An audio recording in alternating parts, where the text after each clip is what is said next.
Bett is the global meeting place for the education community. A trusted brand with more than 30 years of heritage, the Bett Series promotes the discovery of knowledge and technology to enhance lifelong learning. This episode of the Edtech podcast is sponsored by FormAssembly, a leading web form builder and data collection platform for colleges and universities. With its drag-and-drop interface, robust integrations, and high standards of security and compliance, FormAssembly helps hundreds of customers in the higher education industry streamline data collection processes for students, staff, and alumni. For more information about FormAssembly, visit formassembly.com/edtech. Hello, dear listeners, and welcome to the Edtech podcast. Wherever you are in the world and whatever your situation right now, we are thinking of you and thank you so much for listening in. This week we return to the topic of future tech and trends in education. In our previous episode on the subject about a year ago, there was much shared on the topics of purpose-driven education, data analytics and ethics, interdisciplinarity, and the importance of co-creation with educators and learners. This time around, the world has changed significantly, and if there is one big consensus point across all of our guests, that is collaboration, emotional learning, and motivation, and how all of these things interact. So my point is that everybody speaks about individual instruction. We should not lose the social aspects of education. I mean, it's not only that we learn to become social beings by being with other people, but it's also that knowledge is intrinsically social. And we need to develop models where we better combine individual adaptation and social interaction.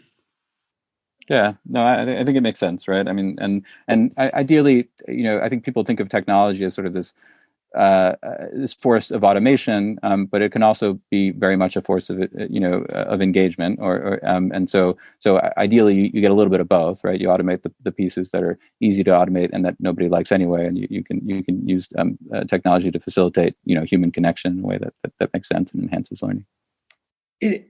So as an economist by training, it's interesting to see how an implicit assumption is made without people really questioning that assumption.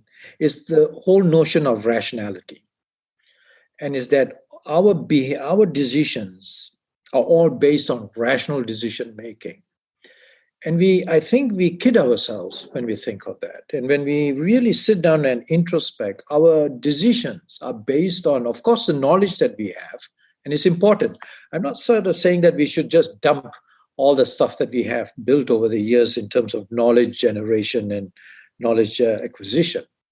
But at the end of the day, when decisions are made, the emotion plays a huge role in that. So that self-regulated learning should focus on what you learn and how you learn, cognitive aspects, but also how to think of the learner's learning process, which is metacognitive aspect, but also on how you motivate your own and peers' learning, motivation as the third area of self-regulation, and how to regulate emotions and initiate more positive emotions in the learning process. And what the teachers often discovered was that it's all good with cognitive and metacognitive aspects, but for some students, it's much more challenging to find motivation to learn and also to have positive emotions in learning.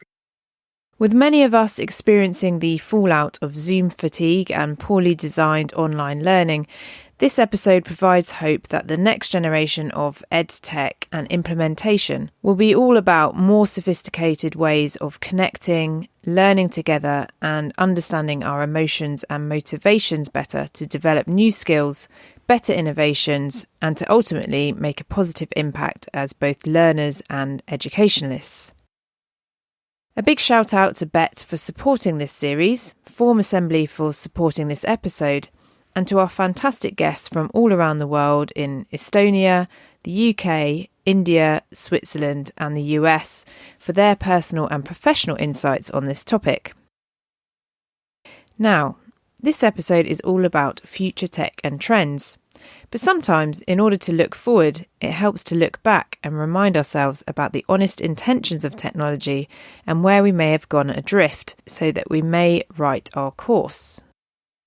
Here's Professor Pierre Dillenburg taking this notion further and charging us to think more critically about the role of artificial intelligence in education. So I'm Professor of Learning Technology here at the Swiss Federal Institute of Technology in Lausanne. I started my career actually 40 years ago as an elementary school teacher in Brussels, then went to do a master in education. During that master, I read books about AI, so I'm quite proud to say that my master thesis in 1985 was about the applications of machine learning to education. We were only 3 in the world. And then from there, I always remained between computer science and education. I did a PhD in AI in Lancaster, 12 years in School of Education in Geneva, and now 18 years here at EPFL as a professor of learning technologies, as I mentioned. And since 1st of January 21, I'm also Associate Vice President for Education here on campus. And did you mention that, so you're one of only 3 people in the world who were doing machine learning masters at that time? No, machine learning for education. It's not the same machine learning as today. It was symbolic AI, so it was beautiful, not ugly as today. And one of them, maybe you know, is Tim O'Shea, who was the director of Open University and also Vice Chancellor of University of Edinburgh for a while. So he's a bit older than me. He was one of the 3 doing machine learning for education. And for those listening in, what's the sort of situation in Switzerland at the moment, both regards to obviously the ongoing COVID pandemic, but also what the implications of that are for teaching and learning as well? The situation is not good, as everywhere. So we have been teaching online since March, but we were ready. We were very advanced we were kind of the MOOC leaders for a while with Delft in Europe. So we had this culture of digital education at EPFL. So we switched on March 15 or something like that, totally our course online, and that went pretty well in terms of how it works during the class. But of course, our students are not feeling well after now almost 10 months of online teaching.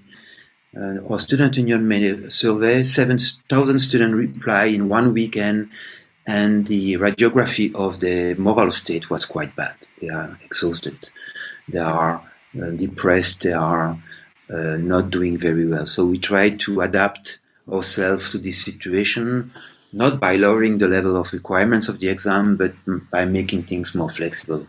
Like if you fail, you have one more chance to try, and these kind of things.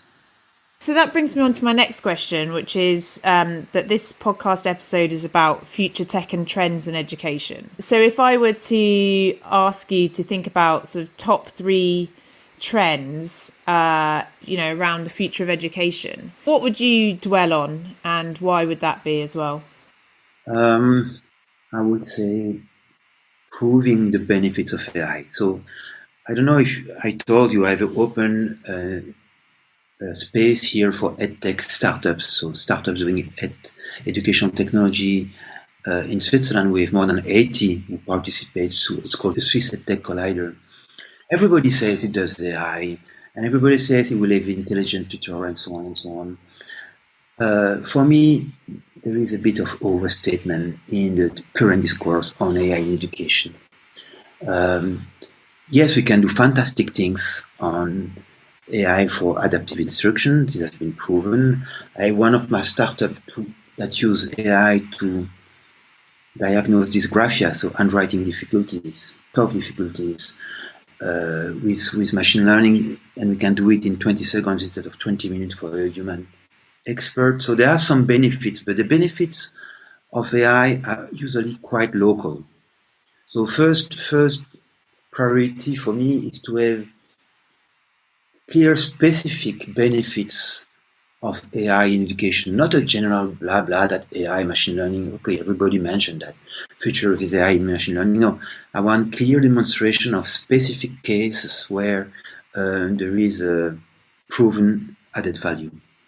That's one tendency. So it may be coming back a little bit from the current overselling of AI and being more serious about The AI is nothing. There is not one thing called AI. AI is a lot of different algorithms. And okay, in my application, which algorithm do I use based on which data and what is the function of this algorithm in my system? So it's let's say, escaping the flashy discourse and being more rigorous and more specific about the role of AI and machine learning in education software. A second one? Second one. Let's go for the second one. Yeah. A bit in the same direction. Everybody talks about individual instruction, personalizing education, and so on and so on. So I hear that all the time. There is no one size fits all. We need to have education being adapted to the needs of every learner. Fine. I mean, this has always been the discourse. So, as I said, I've been in the field for 40 years. When I read my first papers in the beginning of the 80s, that was also the leitmotif of instructional technology, individual adaptation of instruction to the personal needs. Fine. But at some point, there were more, and still in many places, there were more kids than computers in a room. So they tested these individual instruction programs, not with one kit, but with 2 kits per computer. So in principle, if you need to adapt to individual needs and you have 2 different kits in front of the computer, it should collapse, it should fail, it should be less effective. And they realized it was actually more effective because the benefits of arguing, explaining, disagreeing, and so on in front of the computer was higher than the loss of less personal individualization. So my point is that everybody speaks about individual instruction. We should not lose the social aspects of education. Mm-hmm. I mean, it's not only that we learn to become social beings by being with other people, but it's also that knowledge is intrinsically social. Our knowledge, because our knowledge is based on language, and language is a social tool. So we should not, when we talk about individual instruction, I'm fine with that. You should never lose sight that the social interaction is as important as the individual adaptation. Mm-hmm. And we need to develop models where we better combine individual adaptation and social interaction. That was my second point. I love that point. And we can see the flaws of this sort of purely individualistic instruction currently, I think. So I love that point. And then do you have a number 3? One is physical technologies. We talk too much about virtual things. We are very physical. So all the things that combine the digital and the physical, like augmented reality, like tangible interfaces, and in the future, what is called high flex learning or hybrid learning. So we've now been through several months of online teaching. Everybody miss presence, everybody miss contact. As soon as everybody will be vaccinated, we want to be back on the campus. We want to touch each other. We want this physical interaction. But at the same time, we learn a lot about some benefits of online instruction. I have many colleagues who were totally against it. And now a few months later say, Pierre, there was something interesting in this online Zoom-based lecture. So I think one future is a future where there is no this clear border between the physical and the digital, where we combine all the time physical and digital. This is not new.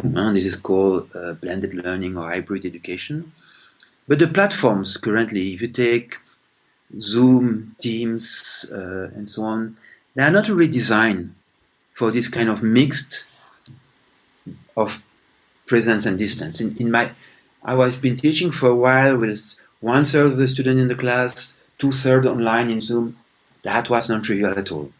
And so I think the third future for me is the emergence of, basically Zoom is not an education platform. It works well.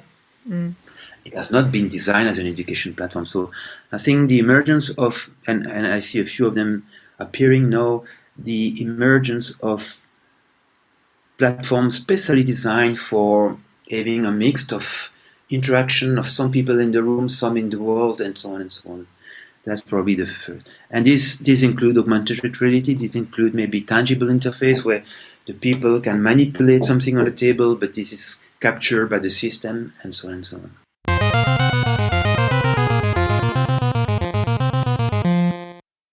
As an aside, I was intrigued to know who the third musketeer of early machine learning in education was. And after some investigation, it turns out his name was R. Kimball. Pierre never met him, but I'm including for any machine learning historians out there. And Mr. Kimball, if you're listening in, we would love to hear from you. My conversation with Pierre really kicked off the first of many chats with guests where the driving hope for the future was one in which education technology tools are developed with more complex notions of personalised learning, often cited as the holy grail in education. Part of this is about motivation. If the tools for learning are better, how can we tap into our intrinsic motivations to aid learning and get the most out of them? I have said for several times that learning in schools could be twice as fast as it is often now, and what we need to do in order to make it happen is that we need to be open for the innovation. We need to trust the digital learning environments, and we have to build the trust towards the learning environments so that the people, including myself, we are open to provide data in order to get the benefits of the technology. Margus Pedesta is the Professor of Educational Technology at the Institute of Education of the University of Tartu. He's responsible for researching about best application of EdTech for learning and then imparting that knowledge to educators.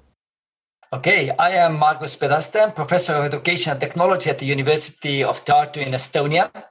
And I am leading here the Center for Education and Technology. And I'm also the head of Pedagogicum of the University of Tartu, which is a consortium of all universities' faculties for coordinating teacher education at the university. And on the national level, I am leading the Council for Professions in Estonia, Professions in Education. And for many years, I have been involved in several national and international research and development projects. Several of them have been focusing on developing and testing use of technology in education. So that I am a researcher who is applying this research in academia and teaching teachers. It's maybe good to know that Estonia is quite good in PISA results in all areas, mathematics, science, and language. So that we have somehow learned how to combine different learning methods, including education and technology enhanced learning methods in the past to support learning. So second, maybe it's good to know that Estonia is also the number one country in means of digital readiness in Europe and also digital learning skills of people. And what is important here is that I wouldn't say that it's a competition, but actually it's a responsibility to apply the conditions we have to study new methods and tools to provide good to all teachers and learners all over the world. Then what else has been a success story in Estonia is that at least 95% of Estonian schools are using e-diaries to support the learning process, to communicate with parents and also with children in school. But actually those e-diaries are not anymore diaries at all. They are not just diaries. These are currently advanced learning management systems where teachers, students, parents can communicate, but even complete different individual or even collaborative assignments. We have an e-school back that could be connected to this, and where there are a lot of learning materials for active learning tasks following the national curriculum, so that technology could actually support active learning, not only passive learning and the information retrieval and so on. So what else? I can say that according to our study run in 2016 already, we found that 97% of Estonian students have the possibility to use smartphones in education.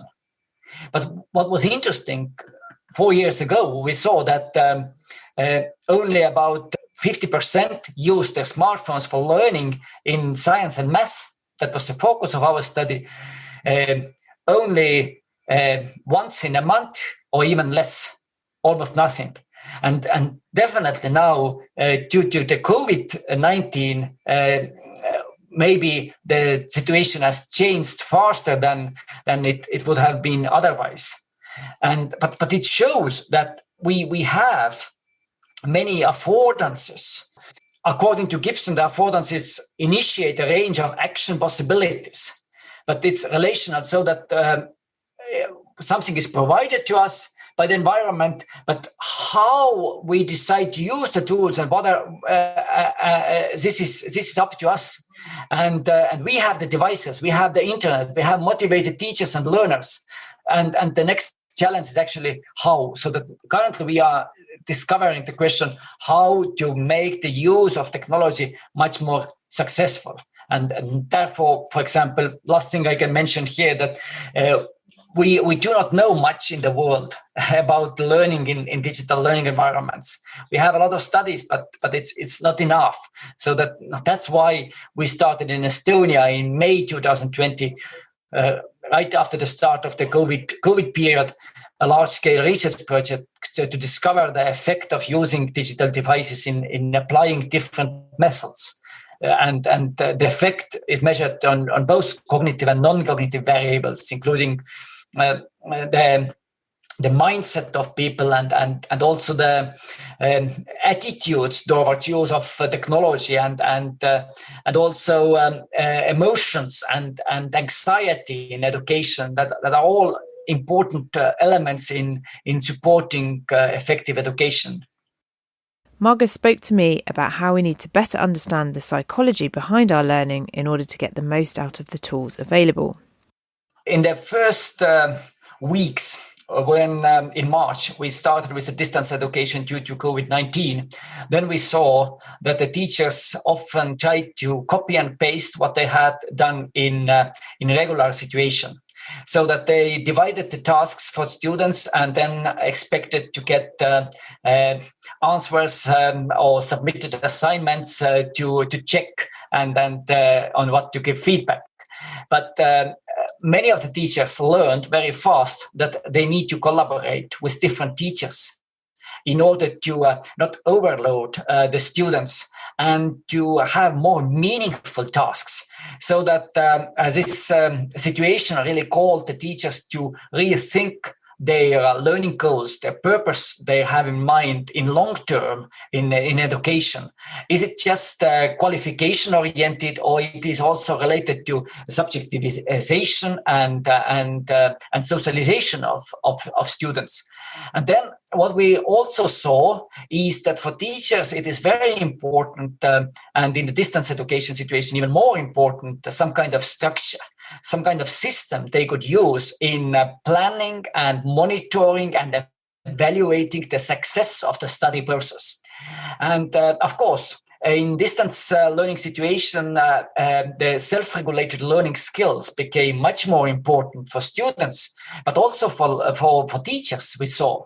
And again, in this context, we saw that if we analyze the situation from the point of view of different theories on self-regulated learning, then in this case, we can differentiate a system of 4 different areas of self-regulated learning. So that self-regulated learning should focus on what you learn and how you learn, cognitive aspects, but also how to think of the learner's learning process, which is metacognitive aspect, but also on how you motivate your own and peers' learning, motivation as the third area of self-regulation, and how to regulate emotions and initiate more positive emotions in the learning process. And what the teachers often discovered was that it's all good with cognitive and metacognitive aspects, but for some students, it's much more challenging to find motivation to learn and also to have positive emotions in learning, because the positive emotions really lead towards more successful learning. And from this point of view, what we also found is very important, if we can somehow analyze students' learning activities, collect data, digital traces about the digital learning process, for example, in order to build that kind of learner models that describe how the learners learn, and later we can evaluate what kind of learning patterns are actually successful.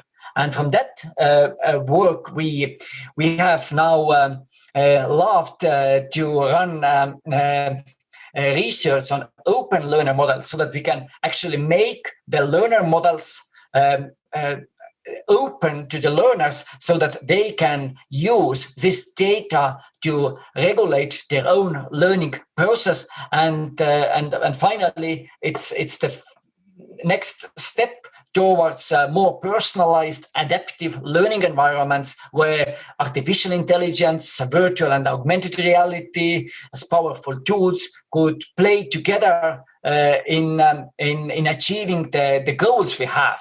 And not only on individual level, but also on collaboration, so that we really saw that more successful are those teachers who learned how to encourage students to collaborate in learning, in completing different assignments, so that personalized collaborative learning is something that has been really powerful and effective in the distance learning situation.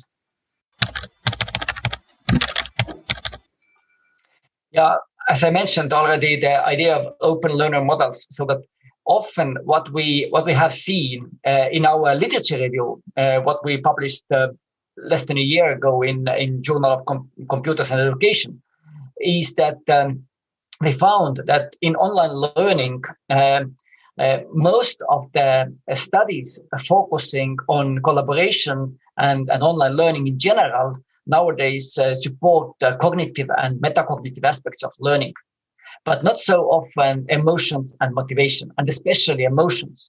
So that this is definitely a challenge for the future, so that we have to think how to find data about the changes in emotions. For example, what is a challenging branch of studies is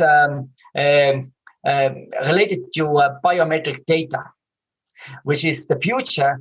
We often use nowadays smartwatches or something like this, that is collecting continuously information about our heart rate or heart rate variability. That is one of the indicators of emotional arousal. In addition, of course, we need something else. We often use cameras in our digitalized learning process.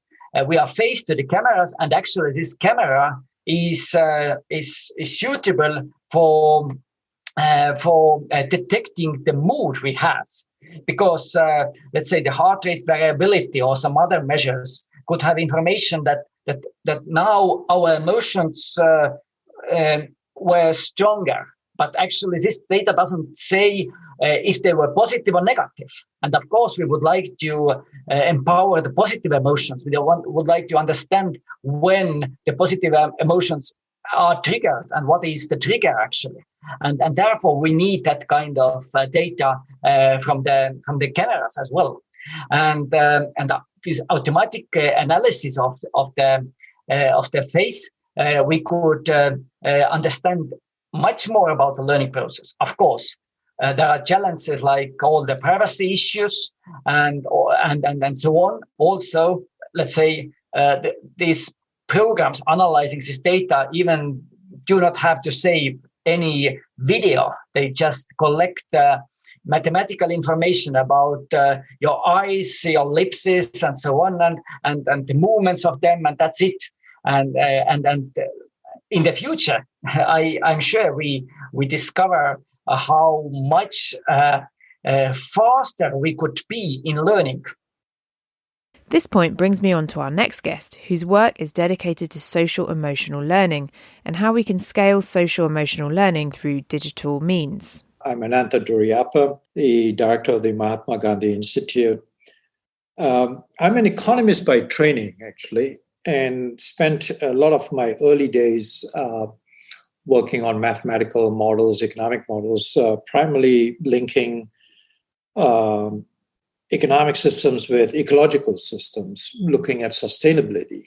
In terms of professional training, I've started off doing climate modeling, then went on to teach and establish a course in environmental economics and development economics at the National University of Singapore for a while, and then moved to the Netherlands to oversee a huge project on capacity building on environment and development economics. So also a lot of research and teaching.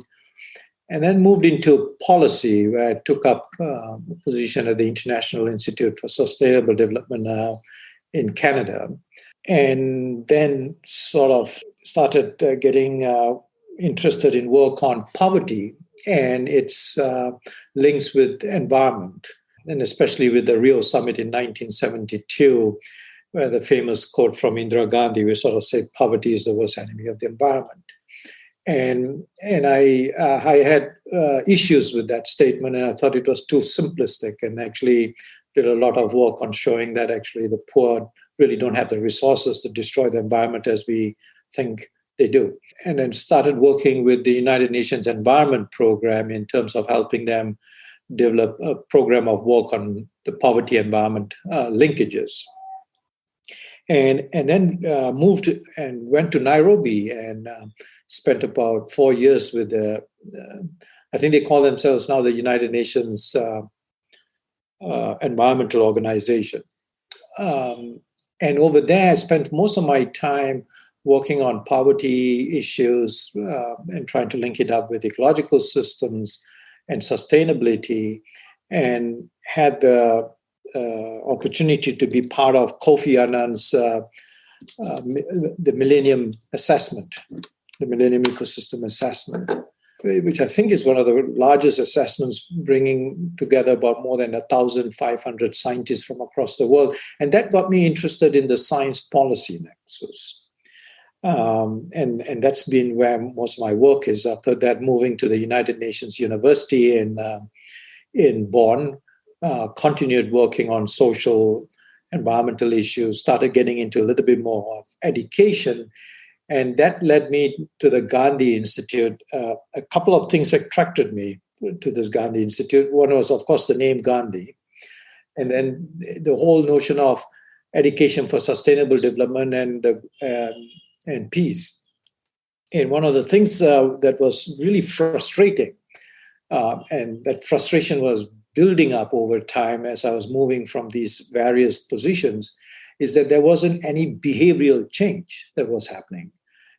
Till today, we talk about climate change is getting up on the political landscape. Well, it took a long time to get there, but yet we don't see the kind of behavioral change that we would like to see. And that led me into where I am right now on the social and emotional learning aspects. So where much of the assumptions in economic models of rationality, decision making basically don't stand and they don't work. It's a much more complex process that goes in, which involves emotions. And so here I am at the Mahatma Gandhi Institute. Very, very early on, we took a survey among the youth. I really seriously think that the change is going to come from the younger generation. Old buggers like me are very difficult to change. But with the younger, they're impatient for change. And if that impatience is directed in a positive way, we could see so much of behavioral change. And I think we are seeing that already across the world. So what we did very early on is reach out to the youth, and we did a survey called Youth Speak.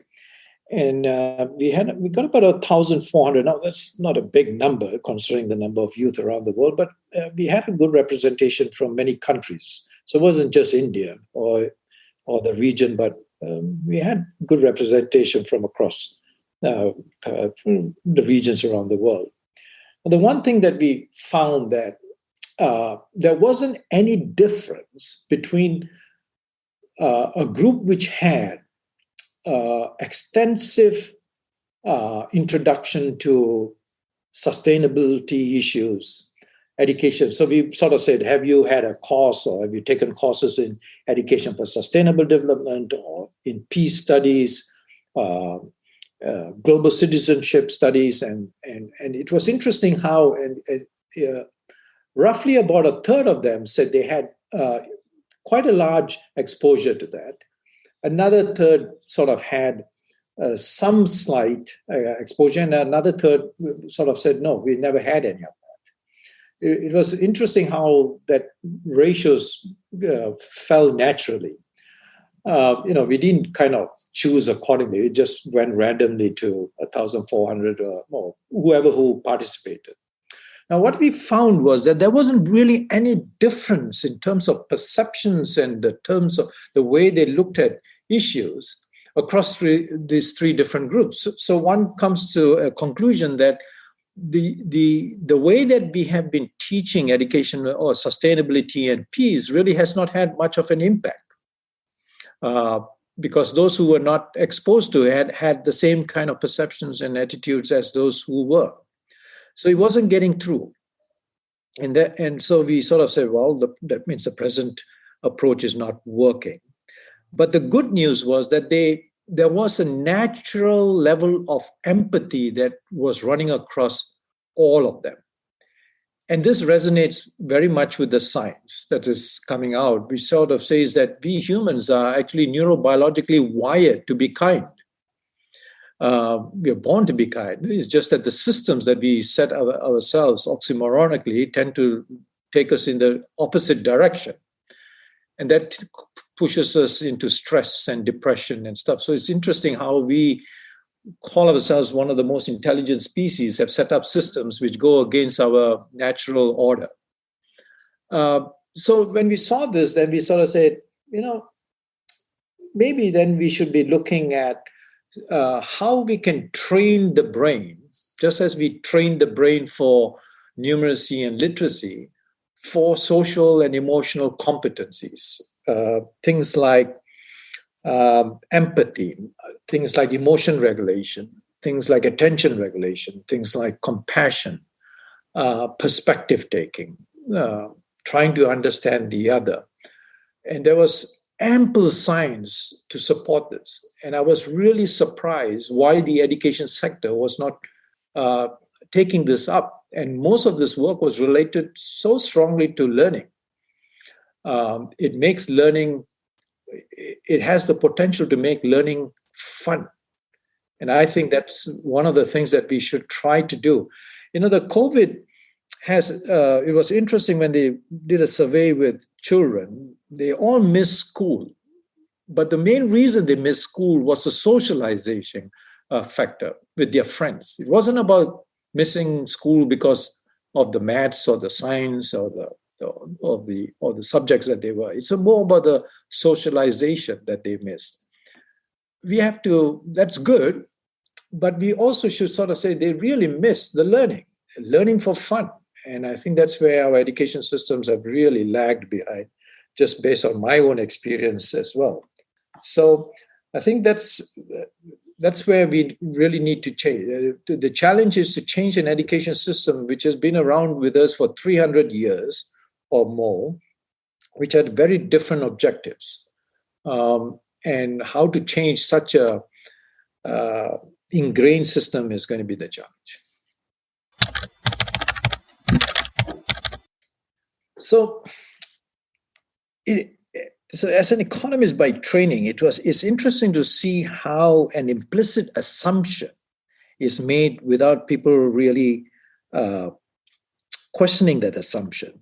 It's the whole notion of rationality, and is that our decisions are all based on rational decision making. And I think we kid ourselves when we think of that. And when we really sit down and introspect, our decisions are based on, of course, the knowledge that we have. And it's important. I'm not sort of saying that we should just dump all the stuff that we have built over the years in terms of knowledge generation and knowledge acquisition. But at the end of the day, when decisions are made, the emotion plays a huge role in that. And this is well documented. The good news is that those emotions can also be trained. But what we are saying here is not to, let's say, the emotion of anger. The whole idea here is not to suppress anger. I think anger is good. It allows you to express yourself. But the whole idea here is to understand, recognize that emotion, understand that emotion, and then to do something about it and to do something positive about it.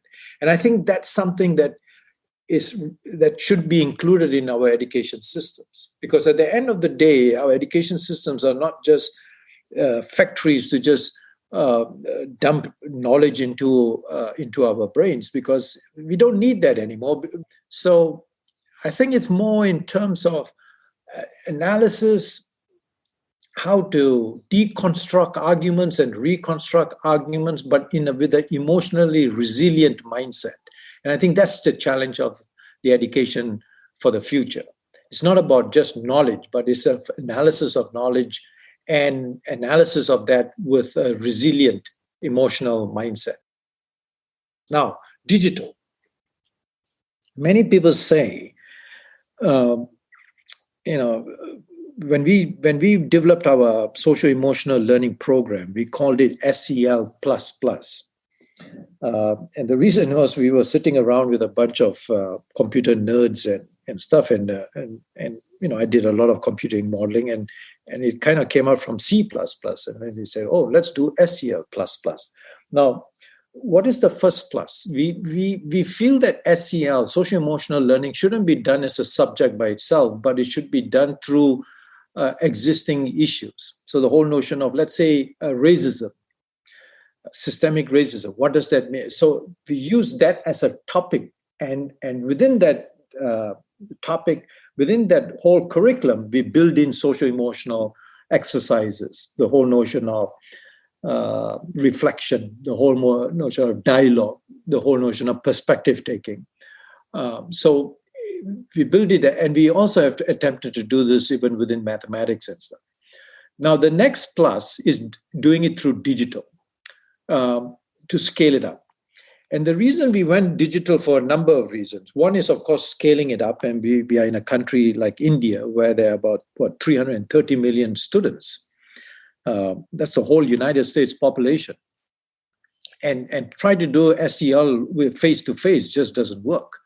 So what we have also found, and people like Richie Davidson and others have shown, that it is as effective if you design it properly, with making sure that the design principles are well followed, that SEL can be effectively trained through the digital medium.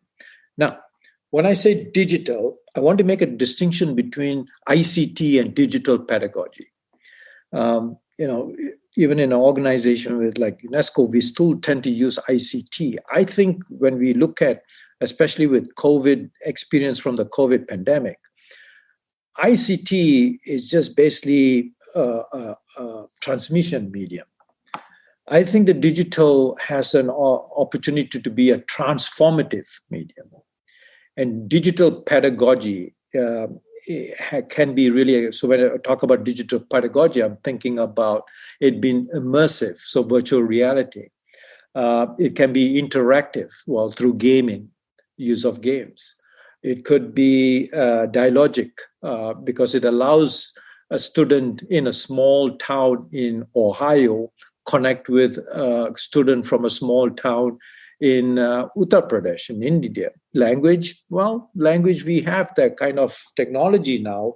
So I feel that digital medium will be able to connect us among others who are so different from us, which we would never have in our lifetime opportunities. Not everybody who could travel and spend their time in other cultures and societies, but the digital medium allows us to transport us directly to that.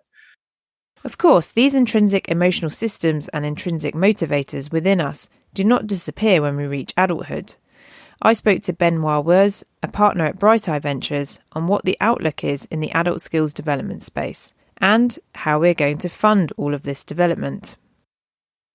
So I'm a partner with Bright Eye. Bright Eye is one of the leading EdTech focused venture funds in Europe. We invest in early stage companies that use technology to help people learn and grow, with the thesis that the European market is underserved in that respect. And so most of the startups we invest in are in Europe, are based here, and we help them to expand both across Europe and North America. And occasionally we invest in companies that are based outside of Europe, but that have a strong market here. My mom's a teacher, my dad's an investor, and so I've sort of landed right in the middle. What companies might some of our listeners know about that you've invested in? Sure. So we're invested in the U.S. There's a company called Epic, which is a sort of online library for kids, which is distributed free in schools, and parents pay to subscribe to have access to those books at home, and that's done quite well, and it's far along. In Europe, we're invested in a few companies. There's a company called Ornicar, which is the leading drivers education marketplace company in Europe, with a particularly strong presence in France and recently launched in Spain. And a company called Ironhack, which actually just announced a raise yesterday, which is a technology school that gives people the training they need to access entry-level jobs in web development, UX UI, data science, and they have a presence across Europe, Latin America, as well as a school in Miami. And so those are some of the schools. Obviously, we're invested in about over 20 companies at this point. So in terms of what COVID has done, I mean, COVID's really sort of exacerbated the gap between the way people are actually learning and where education dollars are being spent, right? So, roughly, according to City Hall and IQ study, roughly half of learning is happening digitally, but 95% plus of learning dollars are being spent in sort of analog ways, right? Or in traditional education. And so what happened during COVID was all of a sudden, 95% plus of students, both K-12 and university students worldwide, were impacted by COVID, and all of them, to some extent, had access to traditional education blocked. And so the first thing that happened was there was a huge move towards kind of full stack online solutions for learning. Again, parents for their kids, adults for themselves, corporations for their employees, all of that, really blossomed. So Epic, this online library for kids that I mentioned, saw traffic kind of double overnight, and they were not alone. There was a lot of companies that provided for holistic educational solutions entirely online, saw a tremendous amount of increase in both interest and adoption. And then the second category of kind of tools that really saw a major increase were tools for existing educational institutions to reach their students in a blended or a wholly online fashion, right? So you could imagine all the schools and universities that all of a sudden couldn't provide education in the way that they had been, looked for solutions, which ranged from Google Classrooms, which already had a significant footprint in the space, to companies like Alla, which is one of the companies in our portfolio that allows universities to offer a best-in-class learning experience, a blended learning experience to their students, and so which also saw a tremendous increase in both interest and adoption. So those, I mean, that gives you a sense of kind of the types of tools that really blossomed, I guess. I think in terms of the types of skills, which I think is still playing out very much in real time, anything, because of the economic impact has been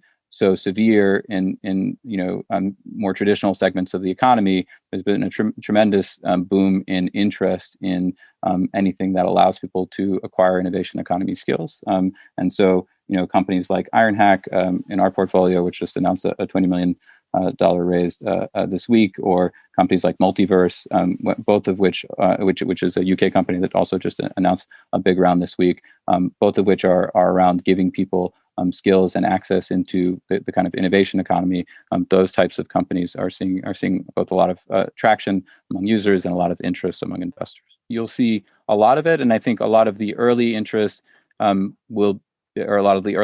investors will be in companies like Multiverse, like IronHack, which allow people to enter into the more dynamic segments of the economy. But I think you'll also see a lot of innovation, interest, and adoption among companies that allow people to train for blue collar skills, but just in new ways.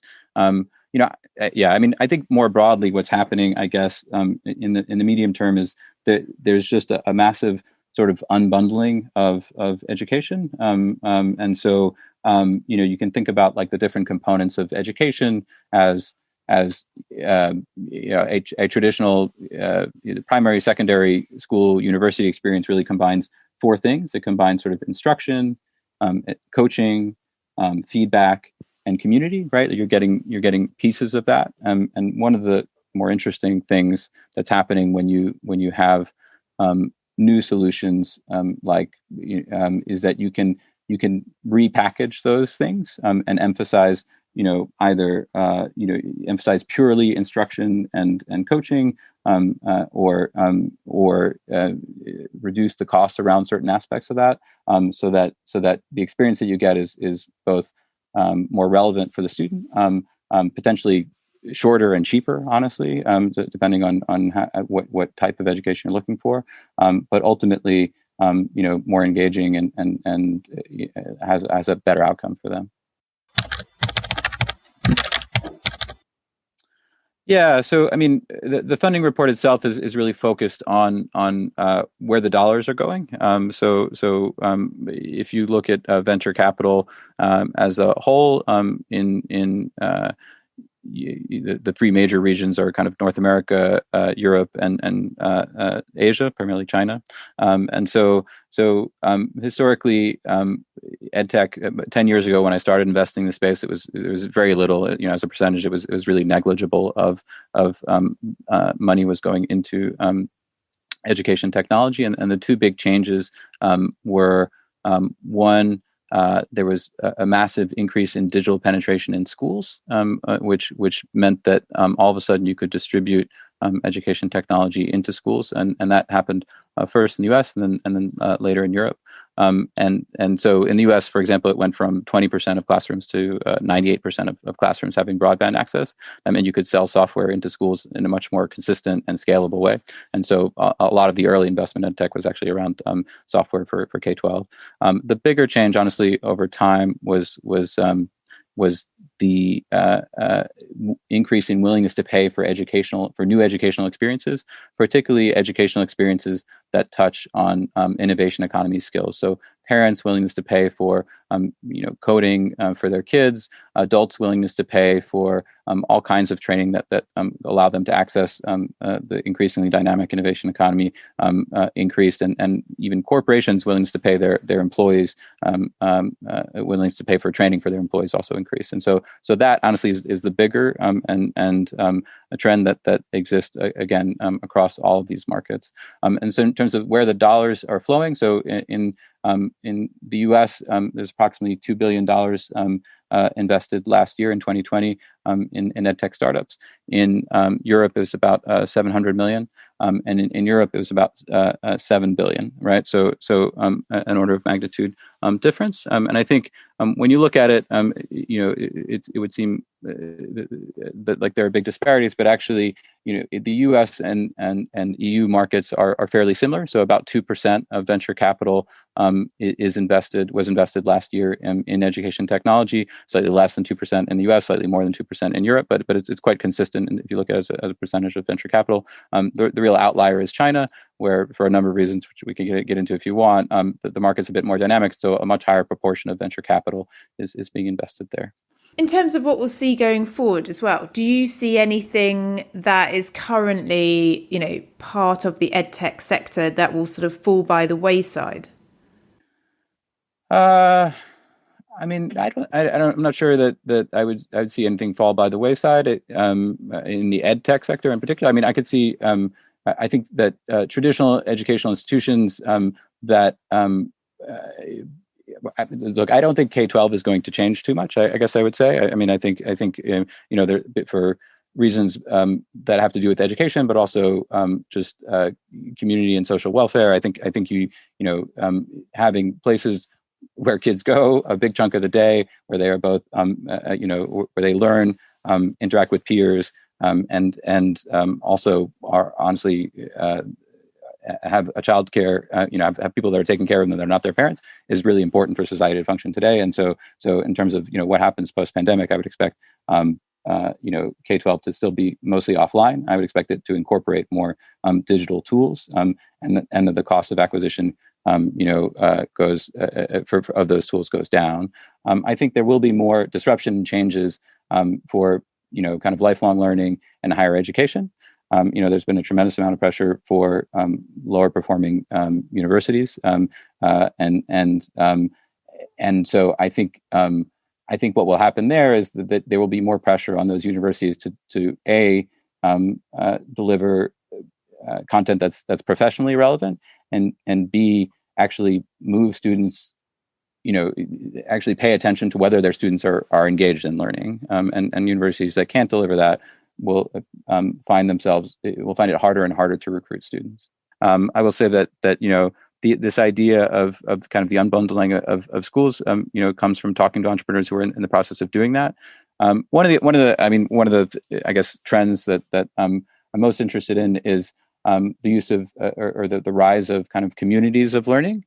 If you think about education and how you can move the needle in education, there's a whole bunch of different ways. You can reduce the cost. You can increase the efficiency, so like the amount of learning that happens per hour.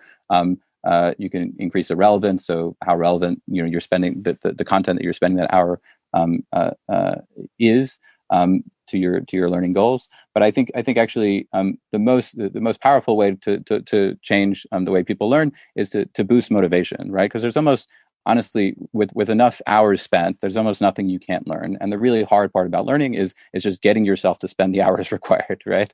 And so one of the most natural motivations that people have is really interacting with one another, right? And so products and sort of educational institutions that leverage that as a natural that natural behavior to enhance learning, I think will do quite well. And there's a whole bunch of sort of excitement about communities happening in the startup space anyway. You can look at the rise of Clubhouse and other platforms that are more general platforms, or Yubo for that matter in Europe, which are more general platforms for connecting people. But I think connecting people with who have similar learning goals with a specific goal of having them kind of mutually encourage each other to learn is really interesting. So, for example, there's a company called Tandem in our portfolio, which is a peer-to-peer language platform. So you can, if you speak English and you want to learn French and somebody else is a native French speaker, you can sort of connect with one another and then just practice speaking and correcting one another's speech. And I think it's a quite active platform with millions of users, and so being able to create communities of people who can, who are interested in learning from one another, I think is something that we'll see more of. As Ben mentioned, much of this new edtech investment is skewed towards China and the US. Here to impart his knowledge on both is Lance Huang, Education Lead at Agora. So I'm Lance Huang. I'm the Education Lead at Agora. So Agora is a public company, dual headquarters in both Shanghai and also here in California, with a market cap of around $4 billion USD. And basically, the company provides SDKs, or in other words, building blocks to developers so they can embed interactive videos and audios in their application. And in education space, we empower almost every use case of virtual schooling, including one-on-one private learning, small groups, lecture hall, or hybrid learning. One of my major responsibility is to make sure that edtech companies have all the toolkits they need to launch large-scale live virtual classes. And before joining Agora, I was the investment manager at TEL Education Group, which is also another public company, one of the largest if we compare market cap. the company provides after-school tutoring services to K-12 students. So my job back then was to source and also evaluate some of the strategic investment deals in the U.S. market. So I'm blessed with visibility into education landscape in both U.S. and China market. So I think if we compare some of the public companies or emerging unicorns between the two spaces, we can already feel the difference. For example, like if we see Chinese companies, public companies, we've seen TEL Education Group, New Oriental. We see in the private market some of the unicorns like VIP Kid, Yuanfudao, or Duryappa. The majority of these guys or their major product offerings are tailored to K-12 students, and they're providing after-school tutoring. Well, in the US, we see public companies, the top ones, the largest ones, we will see like higher education or vocational training providers. For example, like CHAG, 2U that I just mentioned, the higher education like Laureate, higher education like college school operators. We'll see Grand Canyon strategic education. We'll see publishers like John Wiley's, right? So there's a reason behind why the landscape looks so different. Because, for example, in the US, so the issue is different. So we are experiencing a reform of higher education and also vocational training, and the reason is that people are starting to thinking whether a traditional like 4-year college degree is worth of the time and money, since especially American students are in huge amount of debt.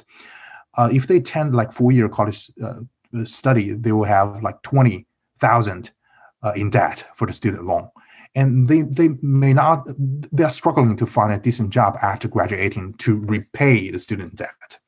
So what we see in the market is some of the innovation or startup is they're trying to make higher education more affordable, and they are creating a career pathway for the student, even if they didn't attend college or even if they drop out, right? So we've seen more of applications in this domain, and the same for vocational training as well. So especially during COVID, we've seen millions of people lost their job, right? So it's a pressing issue to rescale and upscale these people that really help them to rebound and to launch a career back to normal. But in China, we've seen very booming business in terms of K-12 education, and the difference actually is in the culture. Since Chinese parents often like save money for their kids' education, and actually a large portion of house income will be reserved or allocated to these purposes. And especially the Gaokao, the Chinese college entrance exam, is still, although we hear different voices nowadays, but it still plays a very important role in determining a student's academic and career success. So the parents are trying to make sure that their children can have a better future by sending them to after-school tutoring services or providers, right? In China, because we have if you look at, it's a sheer volume of students, right? So we are facing fierce competition among each other. So after-school tutoring is sort of like, we've seen very high penetration in China, and especially in rural areas during COVID-19 as well, so that students can get a quality education even after school to be equipped to attend these high-stake exams, right? So that's the basic difference between like US and China, because we have different culture and different focus.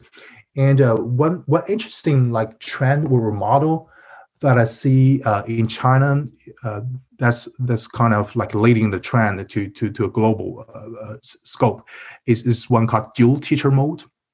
So basically the idea is there will be one remote teacher, and he or she will be more experienced and knowledgeable, and there will be one like on-site TAs or teachers to facilitate, for example, Q&A, or to help manage the classroom, right? So these TAs may not be that experienced. He or she can be the newbies to the teaching career. But these two teachers will collaborate to handle the class, one remotely, one on site. And these actually solve the problem of scarcity of very experienced teachers. And this is a global issue, right? So it also improves the accessibility of knowledge, especially in rural areas, right? So this is a very innovative model we've seen widely adopted in some of the Chinese education, after-school tutoring providers.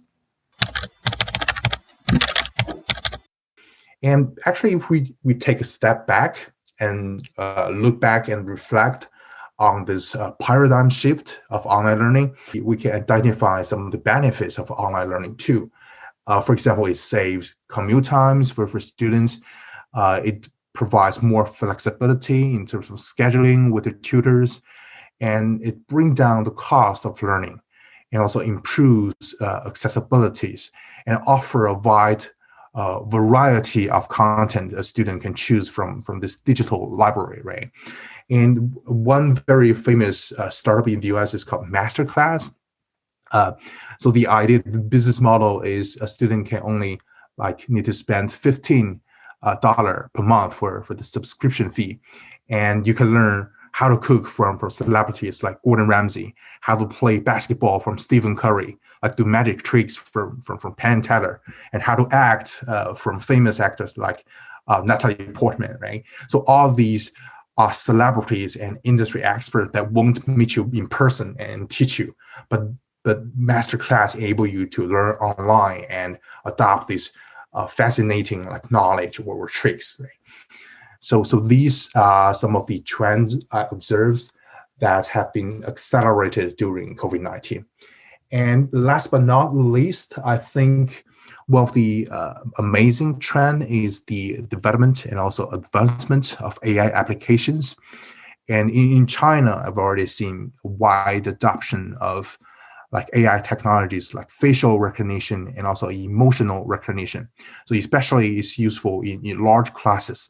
So the idea is that there will be an AI system that monitor the facial expression of each student and also inform the educator when a student is not paying enough attention, get distracted or puzzled. So the teacher can respond in real time and instantly intervene, so to give one specific student, personalized guidance or structure. And another startup that I can see is pretty interesting in the US is called TeachFX. So the idea is they market themselves as the Fitbit for teachers. So they have this AI-powered algorithm and also natural language processing engine that measures how much student or teacher talks during class, right? So it can identify who is who and who talks how long, right? So that makes sure that teacher is not the only one that speaks during a class. It makes sure there's no sage on the stage scenario. And it's really a tool to engage student interaction and also engage them to participate in a class discussion. And it also promote educational equity, since each student will have a chance to speak out no matter of their race or gender. So they can also have an equal voice opportunities to shine during class. Right? So another very interesting adoption or application is called adaptive learning. So that means the system can dynamically adjust the content a student will see based on his or her response to previous questions. So the content will be always updated and also personalized to the specific student. And these have several implications or benefits, right? So first of all, it creates an optimized learning path, so to maximize the learning efficiency. I think still adaptive learning is in a relatively early stage compared to other mature technologies out there. And what we've also seen is a discontinuity in terms of hybrid learning. So not all the content will be digitized and will be fed into the AI system. For example, something that happens offline that the AI system won't be able to know, right? So that cannot help them to generate the best solution or content to the students. The technology is still developing and advancing, and I hope that the AI application can be more intelligent and will be a powerful tool to enable teachers to better understand the status of student and also their learning progress. That nearly brings us to the end of this epic episode and hopefully some food for thought on what might be coming down the line. To summarise, it's personalisation, but not as we know it. So, what do you think about the use of biometrics and facial recognition in education? Is it a good thing, or should we proceed with caution? And what does this caution look like? Does this say something about the realities of teaching in large groups? Or what else does this make you bring to mind? Send your thoughts in a 90-second or less note to www.speakpipe.com/the Edtech podcast, and we'll include them in a future episode. Now, one final thing. Before we go, some ruminations on projects, people, and book recommendations to keep you busy, as if you weren't busy enough already. I suggest you to check the website of the Education Innovation. Estonian Education Innovation website actually connects people from different areas, the startup people, but also the initiatives of the universities. For example, I can just mention a few of our own projects. I also already mentioned GoLab environment, Next Lab, Arc of Inquiry, Visual. These are just a few examples that have been very successful in introducing new technologies in schools. And Estonia is a small country. That's also an advantage. So that if we apply something, then it's quite easy to apply it all over the country. But of course, I recommend reading scientific articles for others as well, because sometimes they are very good at finding new ideas for innovation. And I have, from recent collaboration with several startup people, good experience of how motivated startup people with their great ideas could become in collaboration with scientists. So that we have really found even the self-regulated learning idea, what we discussed here. We are now collaborating with a Lithuanian startup to create a new online tool to support self-regulated learning through online learning environments. It's Bett is the company. But what I'm reading, I recommend reading Ernesto Panadero's articles on self-regulated learning, or Gert Pista's views on agency and learning goals, or William Damon's studies on purpose, and our own work that can be found in Google Scholarity, our study on inquiry-based learning published with open access in Educational Research Review. And because, for example, this inquiry-based approach supports every one of us in orientation, in every new challenge, in conceptualizations, is in testing and analyzing different situations, in making conclusions and communicating them with others. So that I believe that these scientific materials could really help us in our everyday work. If I may be unfair, I will mention the one coming from the lab that I mentioned before, this Graphia thing, because I've seen these kids with severe handwriting difficulties. They are not even 7 years old, and they are already broken by the school system. Yeah. So not only we diagnose problems, but that's useless if you don't solve them. So we have remediation games. Not. It has to be games because these kids are already a bit afraid of school.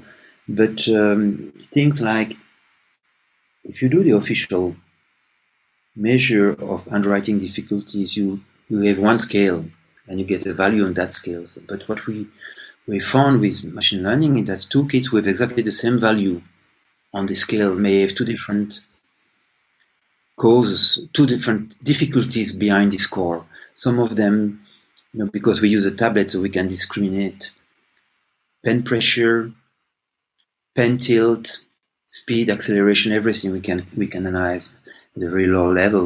We can discriminate if two kids have the same score, one because he has a problem of pen pressure, and one because he has a problem of pen tilt. We should not give them the same activities. We are back to individual processing, but here it is performed at a very, very fine-grained level, and we can measure things that a human eye cannot measure. Like the software is called Dynamico, and the company is called School Rebound. Helping kids who are not doing well in school to rebound and to have a new start.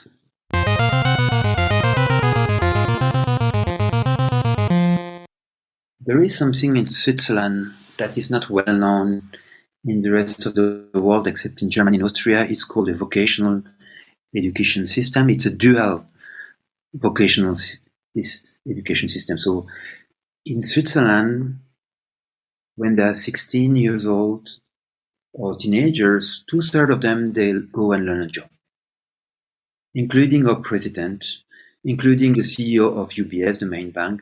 That's really in the Swiss DNA. It's a bit the same in Germany as well. And for these people, so they work 4 days per week, typically in a company, and 1 day per week at school. So this education system, which is very effective, requires specific technology because of this permanent flow of knowledge and experience between the school and the workplace. And there is a new colleague who has been hired at EPFL, Professor Tanja Kaiser, who is focusing on this kind of research. So I think it's very much, many countries have tried to import the Swiss system, the USA, France, and so on, this dual system. France actually had such a dual system like 60 years ago. And it's quite difficult to change their own education system based on this example. But through technology, I think I would invite the people who look at your podcast to, maybe to follow the work of Tanja Kaiser from EPFL. So this is a new field for me too. So I've spent about now 6 years now teaching myself on this. The book that I found really useful to get me going was Daniel Goleman's book on emotional intelligence. And then Daniel has written something with Richie Davidson. Now Richie is on the governing board of the institute, called Altered Traits. Many people kind of dismiss meditation. They say, "Oh, this, we don't teach that in schools. That's not what it's all about." In this book, they talk about the science of meditation and its impact on your well-being, mental health, especially on mental health, because a 2015 WHO report, it sort of says mental health is the second largest killer and is going to be one of the biggest problems that modern society is going to face as it goes into the 21st century. And we need to start really paying attention to our mental health in terms of stress, anxiety, uncertainty. The other book that I found fascinating, which talks about why we are violent in what takes us to that level of violence that you see in humans, is a book by Robert Sapolsky from Stanford. It's called Behave. And if you don't want to get involved and pull down on the neurosciences of our behavioral instincts, that's fine, because you can skip and go down to the annex. But I really thought that book was a fascinating read, which was by Sapolsky.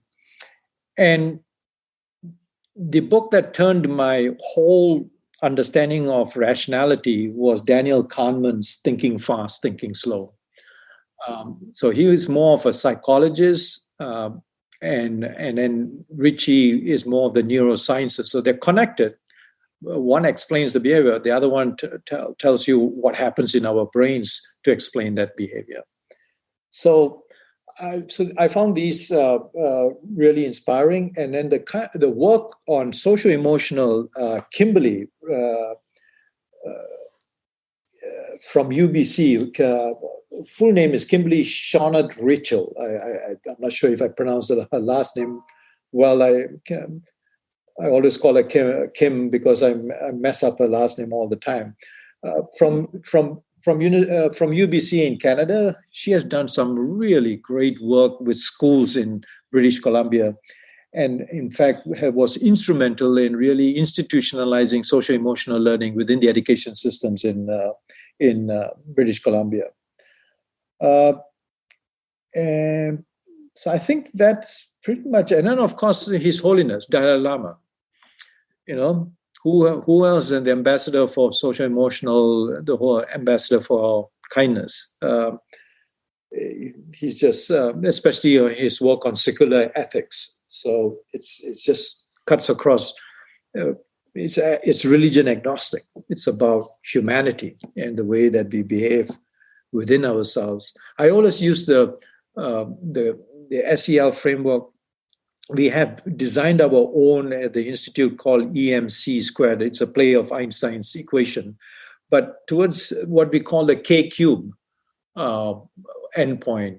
K, kindness to yourself, kindness to others, and kindness to nature. I think, and the digital medium, we have to accept the fact that the younger generation just lives on the digital virtual world, and that's where I think the frontier for social-emotional learning to be shared. I think there's a very nice term that was coined by a professor from NYU called the amygdala hijack, where when you read or see something that you really don't like or you're adverse to, there's a short circuit in the brain that doesn't allow it to go through your rational thinking to the neocortex, where you use all your knowledge to decipher it. The limbic region, which is the emotional region, hijacks it, and then you react immediately. And I'm not sure about you, but there's been so many times when I reacted to emails and then regret it. Sort of saying, "Oh God!" And then so these days I just have I have one called a 3-day and a 7-day box. The ones which get me so emotionally distressed, I put it in a 7-day box, and the ones which get me slightly, I put it in a 3-day box, and then I come back to it with a little bit more emotional balance to look at it and to respond to it. Saying that, I still get hijacked periodically and then regret it all the time. That's all for this week. Some fantastic recommendations there. Thanks so much to all of our amazing guests and to the EdTech podcast team for doing all the show note references and social media work this week whilst homeschooling and generally being brilliant in such difficult circumstances. For you listening, we hope that you are managing what impossible situation you may find yourself in, and we hope that the hands-free medium of listening into a podcast is our own little way of helping. Thanks again to Bett for supporting this series and FormAssembly for supporting this episode. Don't forget to check out our calendar for upcoming virtual events from the wider EdTech community. And don't forget that if you have a brilliant early stage innovation for skills development idea in the UK, UFI's seed round is now open. So go and check out their website for further information and to apply. For all the show notes, including resource and reading recommendations from our guests, it's theedtechpodcast.com. And we always love to hear from you, including some messages this week from listeners who have jumped back into the EdTech podcast. So if you want to leave us a voicemail, you can always tweet us using the hashtag EdTechPod and Bett2021. That's all for now. Have a great week, everyone. Bye-bye.